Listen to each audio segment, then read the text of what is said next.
C'est à la fois une surprise et pas une surprise. Une surprise parce que ce matin encore, son porte-parole, son bras droit, avait dit qu'il allait très bien, qu'il n'y avait pas de problème particulier de santé. Mais on sait que depuis des années, il est atteint d'une maladie à la fois chronique et auto-immune au niveau des intestins qui est très invalidante.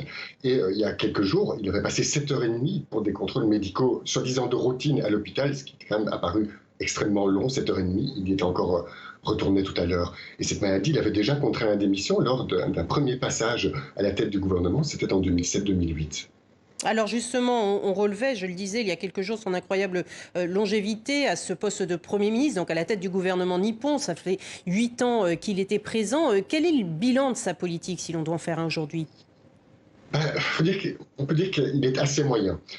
L'économie se portait mieux qu'avant son arrivée à la tête du gouvernement, jusqu'à ce qu'il y ait l'épidémie du coronavirus qui a tout démoli, entre guillemets. Le PIB du Japon vient de chuter de 28% en rythme annuel, c'est du jamais vu.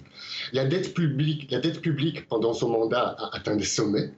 Il n'a pas réussi à régler deux problèmes gravissimes pour le Japon. Un, la crise démographique et le fléau de la dénatalité.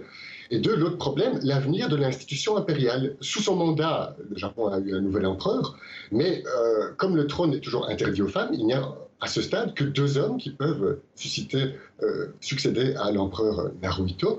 Et donc, à l'avenir, faute d'hommes pouvant l'incarner, la plus vieille monarchie du monde risque de disparaître à terme.